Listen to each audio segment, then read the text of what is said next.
What's up, marketing maniacs, and welcome back to another episode of From Startup to Wunderbrand, your ultimate BFF in the wide world of digital marketing.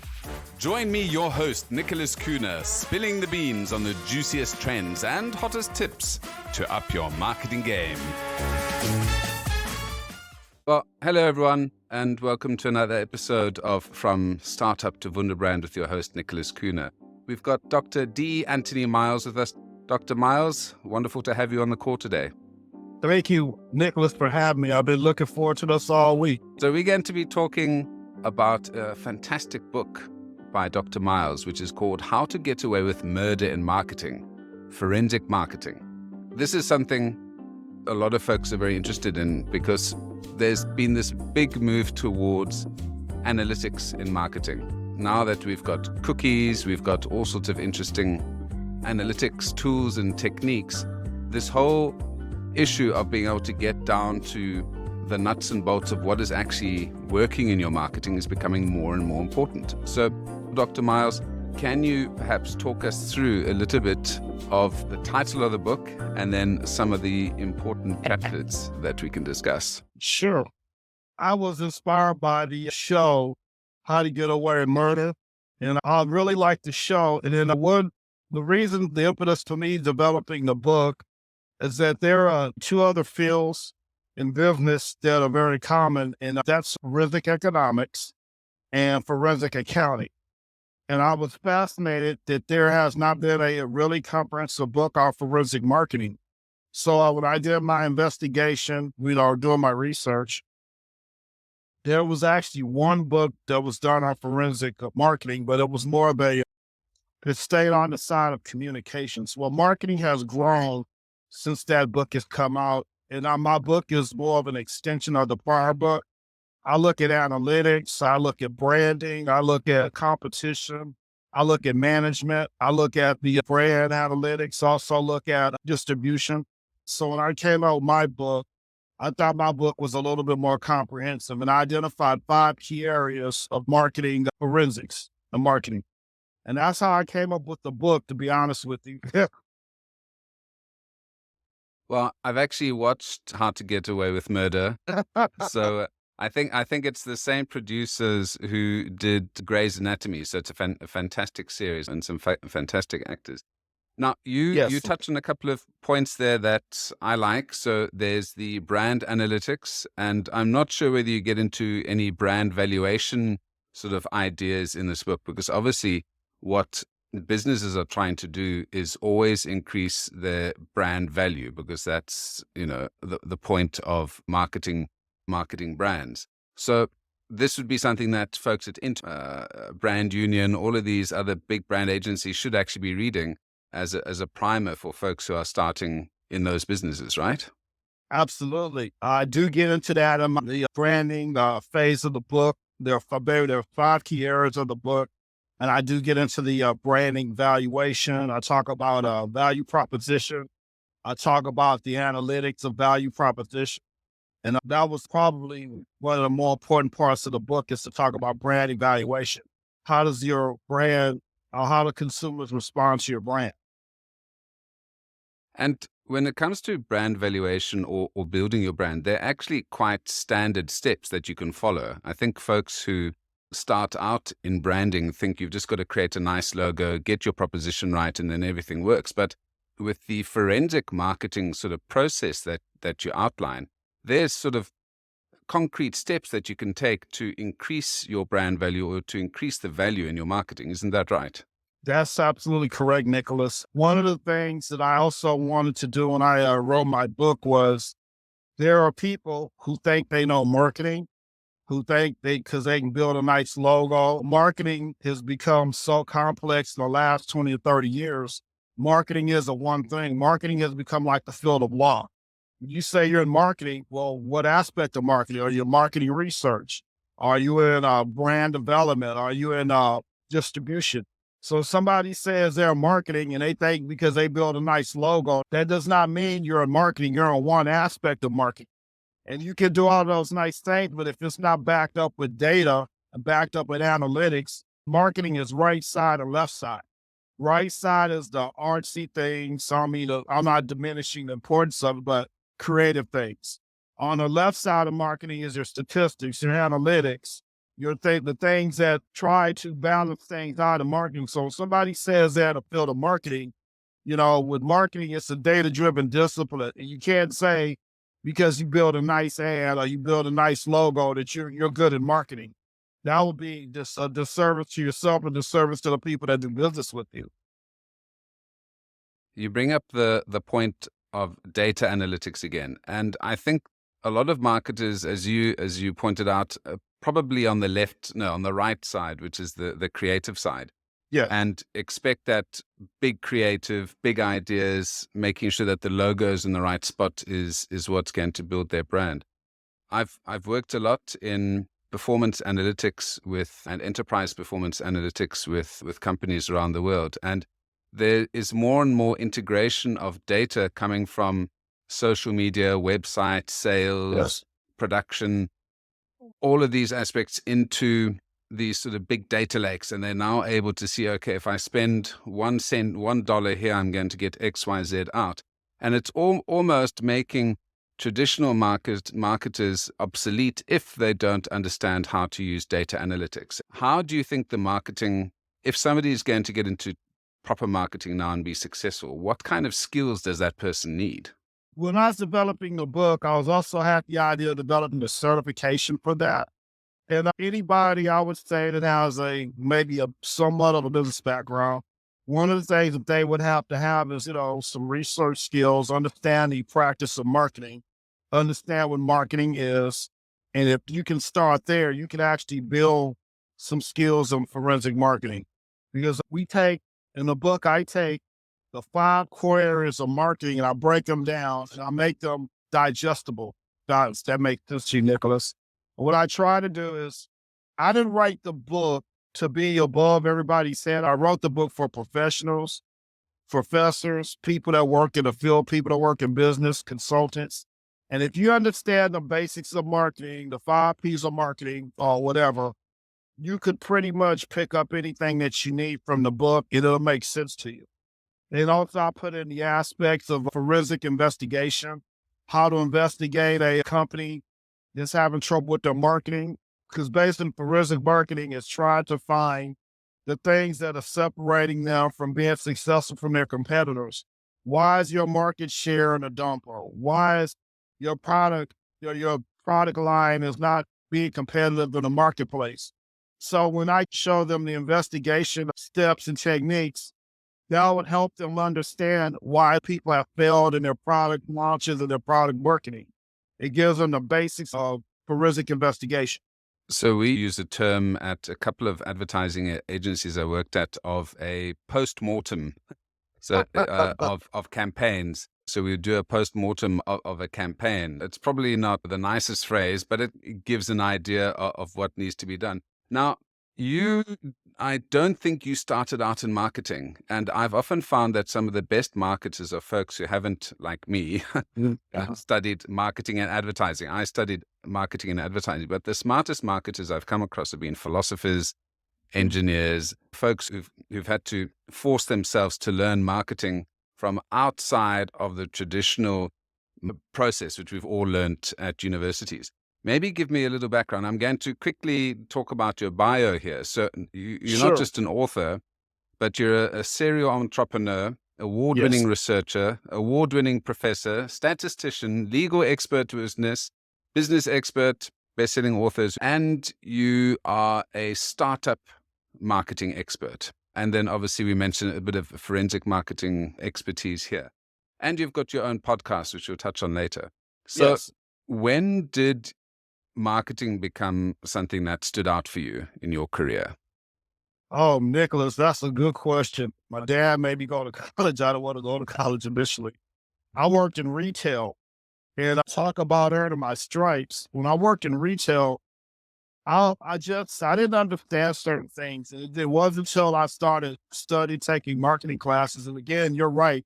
I came from another field. I actually hated finance. I ended up spending 10 years in the financial services industries. Okay.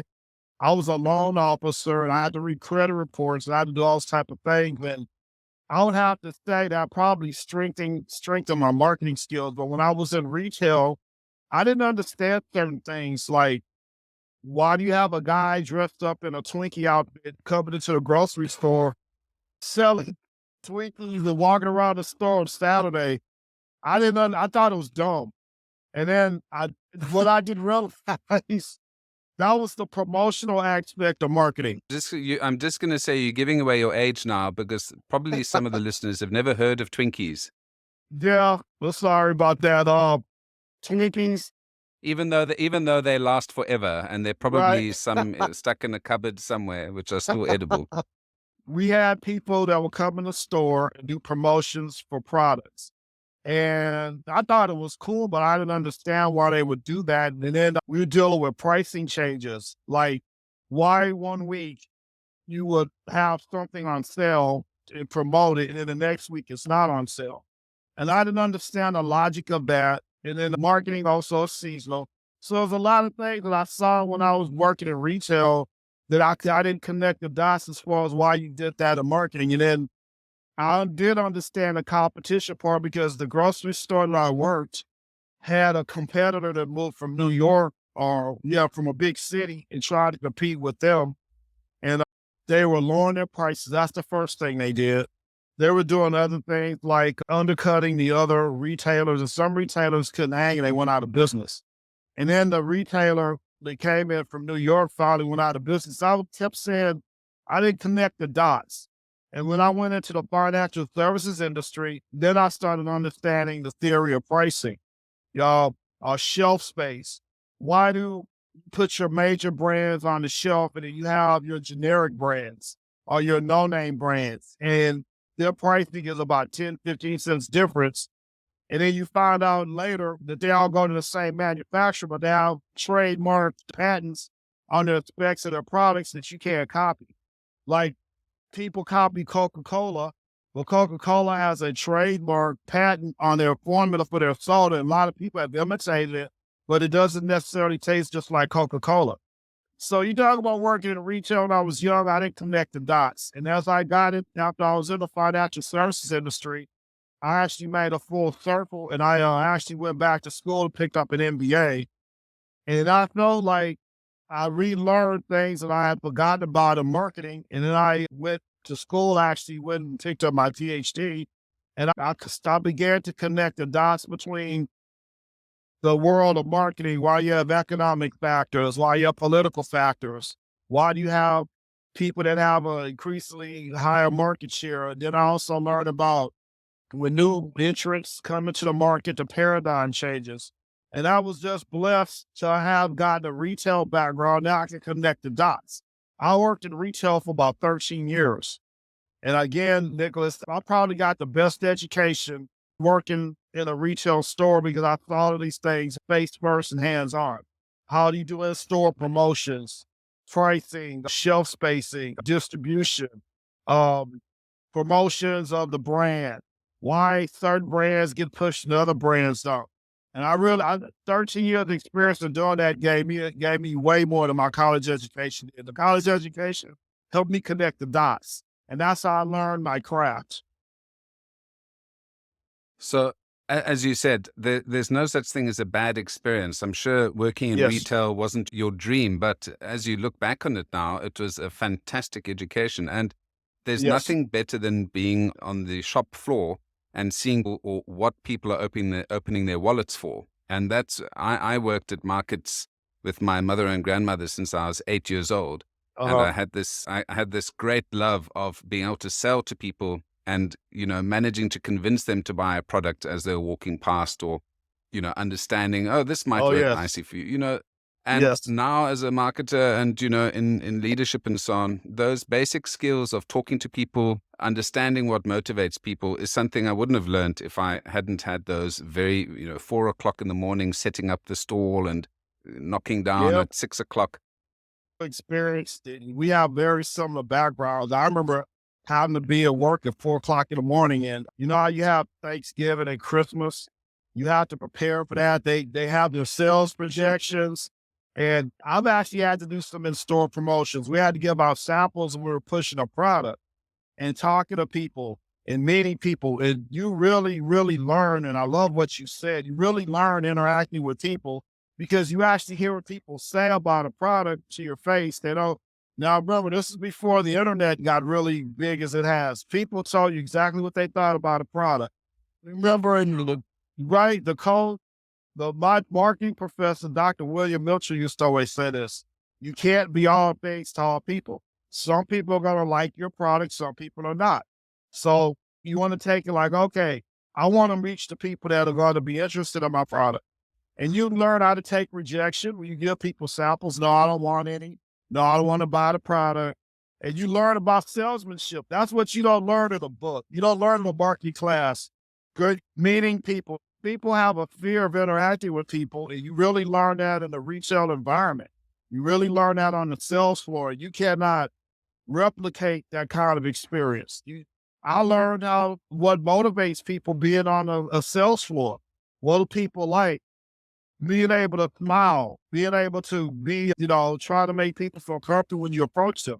You don't learn that in school. You really don't. School gives you the rudiments of something, but you don't learn the other little essential skills. And that it's even more difficult when you're having to do that in a Twinkies costume. Right? I was about to dress up. I had to wear a cap over my head because we were giving samples of this new fruit that we were selling in the store. And I didn't like it. I'm not gonna lie to you. It was really out of my comfort zone, but I learned a lot. And again, dressing up in a costume, talking to people, how to approach kids, how not to be threatening, you Well, really learn. your point about you can't convince people who don't want to be convinced, or there are people who are going to love your product and are going to hate your product, regardless of what you do. And there's a small percentage of people that you can swing to your side. And that brings me to American politics or some statistical work that you're doing now. Yes. And an old chestnut I always bring up is, the reason Hillary Clinton lost is that she tried to be loved by everyone and Yes. get everyone's vote. And at the end of the day, Donald Trump just focused on his core market and realized he's not getting those other guys. But he just needed to convince that 0.5% to vote for him. Yes. He doesn't need 90% of the vote. He didn't need everyone to love him. And that's the mistake that I believe partly that Hillary Clinton made, is that she tried to be Yes. lovable to everyone. And when you're lovable to everyone, you're doing something wrong. If everybody likes you, you have a problem. Exactly. Yes. Now we are going to the exciting season now of the American presidential elections in the States. So I've canceled Netflix, I've canceled Disney, I've canceled all of my streaming services because I'm just watching Fox and MSNBC to get my balanced news. Do you see similarities could you use forensic marketing in political marketing or advertising in a similar way as you would in a traditional marketing circumstance? Oh, absolutely. There are a lot of similarities are glaring, especially, you compare a politician to a product. One of the things that we uncovered with our research, you're going to find this fascinating. The majority of it follows a line of political marketing and actually traditional marketing. We found that people do not care about the credibility of the candidate. People care about visual attributes of the candidate. And we were surprised at our results. We've been collecting data for about 5 years. We actually, thank you for bringing up Hillary Clinton. We started with the 2020 election, and we were actually collecting data before that, because I believe the 2020 election, he was running against Joe Biden, Trump. We were collecting data before the last election in 2020, right after the aftermath of the Hillary Clinton, Donald Trump election, and how, he won. And what we found out, Nicholas, and you're going to find this surprising. What we found out in the results of our study was people vote for candidates based on visual attributes. People were concerned about how a candidate looks, if a candidate wore glasses, if a candidate had facial hair, if a candidate was short, if a candidate was tall, if a candidate was overweight. if a candidate was a male or a female, because gender was a visual attribute. And lastly was the most surprising was in most of the majority of our sample, we interviewed, had people fill out our survey. The majority of our sample tended to be liberal, then moderate. They cared about the candidate's sexual orientation. And this went across the board of conservative, moderate, agnostic. And I was shocked. And we found 15 visual attributes that people were worried about when they voted for president. The second group of variables were credibility. Visual was first, credibility was second, like if they had morals, if they come from a good family, if they are honest in their dealings with people. That was secondary to visual characteristics. And that surprised us in the results. So when you see people vote for a candidate, let's take Joe Biden and Donald Trump in American politics. People would vote for Donald Trump because he's an attractive guy. He comes across as very articulate. What does Joe Biden look like to you? He looks tired. He looks sleepy. He looks lethargic. He doesn't look energetic. And that's why Donald Trump is leading him in the polls, because Donald Trump has all the positive characteristics and visual attributes that Joe Biden doesn't have. So it's basically going back to retail packaging. Exactly. And packaging, that's what it is. If you don't look good to people, it's because remember, political marketing and traditional marketing align perfectly. If you don't look good to the voters, they will not vote for you. Then we go back to Hillary Clinton. Remember when Hillary Clinton had some kind of health issue and she failed or something? Donald Trump actually capitalized on that. What does that say to people when they saw that? Voters. From a visual attributes aspect, they said that means she's not healthy. Not healthy means she can't run the country, so we're going to vote for Donald Trump. And that's how she lost. He has the right look. He has the right height. He's not overweight. He has the right persona. And those are the things that resonate with people when they vote. And it's really, I was more disappointed in our results than anything. And I'm not saying that, there's no validity to that. Being in politics is a popularity contest. It's not about who's the smartest candidate. It's not who's the most knowledgeable candidate. It's not who's the most credible. It's about how people look. You will never see a guy get voted, not like the 1800s, because we talked about this. I talked about this with Dr. Valentine. When was the last guy that won the presidency that had facial hair? Teddy Roosevelt. Teddy Roosevelt wore glasses. He had a mustache. That was about the 1920s. A presidential candidate, consulting political candidate, running for office, I would say get contacts, lose the glasses. I would say lose the mustache. People like clean-cut candidates because there's something about a clean-cut candidate that makes people feel at ease. Now, there's a candidate running named Dr. Cornel West. He's a Princeton professor. I don't know if he's serious or he's just throwing his name in the hat. All of his visual characteristics are wrong for running for political office. He has a goatee. Glasses and a mustache. Well, he's got a goatee, I think. Yeah. And a big afro. He looked anti-presidential. It's going to be a tough one. Exactly. Now, you remember Elizabeth Warren? She had ran for office.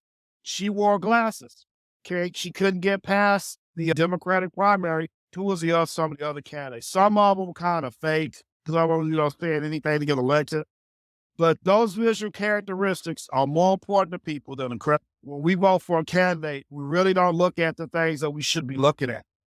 How somebody looks is 90% of how we vote for a candidate. And that's really unfortunate in our voting system in our country. Well, I suppose the same thing is true of buying a Porsche or a Lamborghini or, these expensive brands. It's all about perception, the positioning versus substance. I mean, a Louis Vuitton bag is basically canvas, and that canvas isn't that expensive, but it's the perception around it. And I suppose with a book about how to get away with murder in marketing, with forensic marketing, would allow you to break down the steps of, how you can build your brand and build your marketing up correctly. Now, you've presented at Stanford and at Harvard Yes. and at a variety of other universities. Yes. When you go and present to students like this, I take it's in the MBA program or in the sort of the business side, or is it done in research, Doctor? Normally, when there were conferences at the university, I presented at, and not necessarily MBA students. They're more like uh, academics and scholars. And I had an interesting presentation at Stanford. I don't know if you've heard of this. They have a national mathematics competency contest around the country, around the world. And the United States consistently ranks lower than other countries in the field of mathematics. And I presented that at Stanford University. One of the problems that we have is mathematics competency in the United States, and it's getting worse and worse. And most of the engineers at the time I did my study, they're from outside of the country, India, uh, Asian countries, Germany, and we ranked United States ranked the lowest in mathematics, and it was a very, very disturbing wake-up call. One of the things that we found out is that the reason those countries score higher in the mathematics that we do is because our textbooks have too many pages. The average mathematics textbook in the United States is about 300 to 400 pages. When you go to countries that have a stronger math curriculum, their country scores higher than the United States in mathematics because they break aspects of mathematics down in little bitty digestible pieces. And then when the students learn that, then they move to the next level of mathematics. In the United States, we don't do that. Because of that, we have textbook companies that compete with each other. And one of the things that the countries were successful at, how they outperform the United States in mathematics, is because they have a uniform curriculum. And what that means, Nicholas, is if you take your kid out of one school and you move and they transfer to another school, the whole country's mathematics curriculum is uniform. There's no difference. They just go exactly to another school and pick up where they left off. That is not the case in the United States. In the United States, you have different school districts. They have different math books, and all the school districts pick different math books. And there's an economic aspect to it. The textbook companies are trying to make money. They don't care about having a uniform curriculum. And because of that, we have people that teach mathematics differently than other people. There was a big scare in the United States about the decline in mathematics majors. They were trying to recruit people to teach mathematics in K through 12 because we didn't have enough math teachers. So they were getting people from fields like engineering, chemistry to help teach mathematics. They're offering them big money, like retired engineers, retired chemists. And most of them didn't want it, but they're offering them some really, really good money to go in the mathematics field and teach in K through 12 because there was a shortage of mathematics teachers. And it's going to get worse. And the United States is going to have to figure out what they're going to do about that because they call it the mathematics crisis in the United States. It has a lot of implications and other things in the United States that they're going to have to really, really pay attention to. Well, I suppose it also doesn't help that the Americans' counting system is bushels, gallons, and groats. So, Yes. I think if you We don't use the metric or system like we moose should. heads, Yeah, you're how right. many football pitches is that? As opposed to, I mean, that Metrics. Right. And the metric exactly. system is actually easier to use than the traditional measurement system that we use, like inches, yards, and feet. The metric system is based on tenths, right? Well, you look at a ruler, they use fractions. And that's confusing to people. It doesn't make sense. But if you use a metric ruler, everything is done by 10, right? 10.1, 10.2. It's easy to measure. Liters, knowledge, all those things. They refuse. They just won't do it. That's a real big problem. And when somebody tells you my finger is 5 inches and a fourth, or 5 inches and an eighth, you're like, okay, what does that mean? And If we don't do those things like that, we're about, I think, 20, 30 years behind because we don't use a metric system. And I thought it was confusing when I was a kid when they introduced it to us in school. And then I got older, it made sense to me. It's broken down into tenths. So you don't have to do fractions in your head. It's simple. But we're stubborn. We don't want to, anything that we don't want to do, we're not going to do it. Yeah.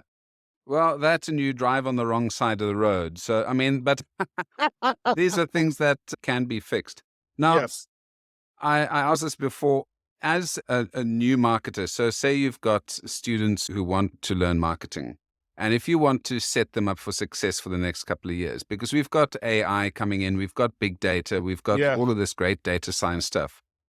Let's exclude social media and folks who are going in the creative sides. If you want to be a successful online startup, what type of marketing skills should these folks be learning? Should they just work, as in go into work, skip college, work first, and then go and pick up short courses as they go? Because I honestly believe that the education system now, in terms of the folks that we're generating, we need apprenticeships back. We need folks doing actual work first, and then, because the industry is changing so quickly, just learn on the job. Get certifications as this new technology comes out, but have obviously your foundation of this is a customer journey. This is what a funnel is, and then align all of your future learning into that. Oh, Nicholas, that's a great question. Being a startup and marketing expert, there's a lot of serendipity in your career. And what I would tell, the best way I can ask that question is to say, what would I tell myself if I was in the future? And I'm go back into what is that? Back to the Future, like Michael J. Fox. Back to the Future. If I could talk to myself, what advice would I give myself? And like I was a new student like everybody else, I would say, learn your craft of marketing, but get some hands-on apprenticeship experience. Don't be so educated to where your education is also can be a detriment to you, because what's really bad, I love what you had said about this. What's really bad now that we have AI is going to make college education, I'm not going to say obsolete, but I would say the emphasis on it won't be as strong because AI can write books. AI can do different things. Will AI replace people? Critical thinking?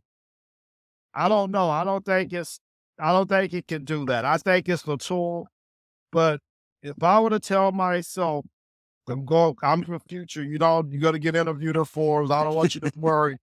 I would say, learn your craft, learn to use a bachelor's degree is probably what you need. Get a bachelor's degree and then go out in the field and get your apprenticeship. Work with a marketing firm, work in a retail environment, work in different things to align with your marketing skills, because the saddest thing that's going on in the world now is we have oversupply of educated people. We have people getting doctorates and PhDs in basket weaving, okay, that have no practical application in the workforce. And we have people walking around getting PhDs in the most worthless and mundane things. And then what I don't like about the education, I know that's coming from me having a PhD. I can speak from the other side of it. We're putting people out in the workforce that are overeducated, and their education is absolutely worthless in the workforce. You get an education, and if it's not relevant to the field or industry that you're going into, your education is worthless because it becomes a detriment to you. And the overeducated workforce means that it brings down the value of a college education. Not everybody needs to get an MBA. Not everybody needs to get a PhD. Some people can get by with just a bachelor's. I believe that everybody should at least have a bachelor's. And you don't have to get a graduate degree unless you just want to. But we cannot have people that are so educated that they don't understand the true craft of a field or the true craft of an industry or a market. And because of that, if I were to give myself advice, I would say, learn your craft.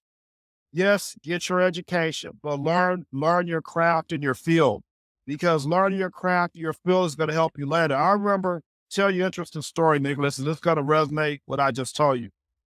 When I got recruited by a company for a job, I worked in the finance industry. And we were the new recruits for the management training program. And we got to meet the recruits from last year. And one of the guys on the panel had an MBA. So I went up to him. I said, "Hey, I noticed that out of the people that were on the panel, you're the only one to have an MBA. And I wanted to know, do you think it's advisable for me to go get my MBA right now? I just graduated." He said, "Look, young buck, let me tell you something. I would not recommend that you go get an MBA right now. I recommend that you go get some field knowledge, experience. And then after you've been in the field 10 years, then go back and get the MBA." And that's exactly what I did, because I would have had I just graduated from school, went and got another MBA, and I didn't know anything more than I did when I got my bachelor's, because I learned something in school, but I didn't learn my craft. I didn't learn things in the field. Experience, you can't replace experience. You can't read 1,000 books and replace experience. And well, the message that I want to leave with you is, there's two types of education. There's a school of knowledge and there's a school of hard knocks. And you should try to acquire both of those. One is not better than the other. They align perfectly. You got people that never went to college and they're geniuses in marketing, geniuses at promotion, but they lack the theoretical side of it. Doesn't mean they can't be successful, just means they'll hire somebody that has that. But you have to, I think there's a duality among all of us, that we should have the practical knowledge. We should also have the theoretical knowledge. And that's what makes you complete and whole. And then when you have the theoretical knowledge, you can converse with somebody who went to Harvard. They didn't go to school. I'm not going to say they didn't go to school. They didn't work in a grocery store like you did. They didn't see the things that you got exposed to. They didn't see the salesmanship that you have to use when you meet people. That's an invaluable experience. You can't even pay for that. So you have to have practical knowledge. You also have to have academic knowledge. Both of them are good. One is not better than the other. You can be successful without academic knowledge, but you really can't be successful without practical knowledge. That's the difference. You're preaching to the choir, Doctor, Dr. Miles. So yeah, I think that's some very practical advice. But when you think about your younger self, often they wouldn't listen to you, no matter if you Yeah. put it in black and white in front of them. So hopefully this does resonate with some folks. So I just want to remind folks that we were discussing how to get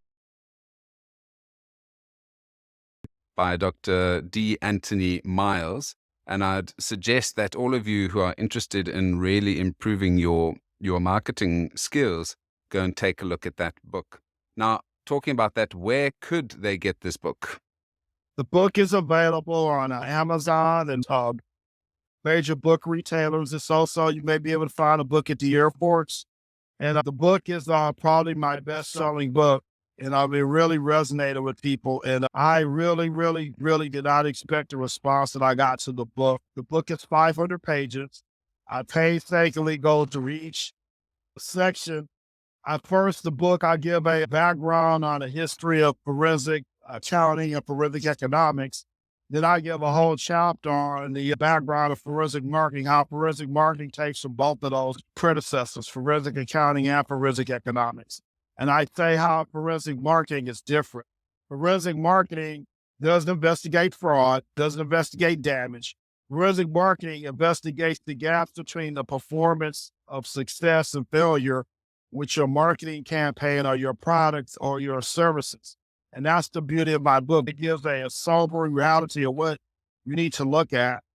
What are some of the things that you need to pay attention to while your product is failing? Why is your market position what it is? Why your distribution channels are not as strong as they should? Your pull strategy, your push strategy.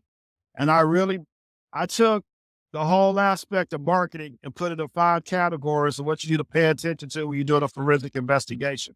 And I throw a little bit of suspense in there. You call the people at the marketing, you call it the crime scene. What I'll break it down to something like that. But it's a very good book. It's very technical, and people that are business majors, people that are curious about the field of marketing will not be disappointed. I'll put a link in the description of where folks can buy the book. And if there's a website for you as well, or where folks can get in touch with you, I'll stick that in there as well. Absolutely. You can share my email, dmiles@MDI Corp Ventures. And I would love to, if people have any questions about my work, about my book. My book has been well received by both academics and professionals, probably more professionals, but it's a really good book. Awesome. Well, Dr. Miles, it's been an absolute treat chatting with you. And Absolutely. I think we've got some good points out to the listeners. And I'm sure if they follow some of your advice, they will have a much more fulfilling life. Nicholas, thank you so much for having me. I enjoyed it so much. Thank you for allowing me to talk about my book. Thank you so much. Now, before we wrap up, don't forget to show some love for From Startup to Wunderbrand by subscribing on your favorite podcast platform. If you'd like to help us grow, tell your friends, share on social media, and leave us a review. For those of you who want to dive a little bit deeper into the topic, join me on Twitter @NickKuhne. Let's connect and chat about all things branding and digital. Until next time,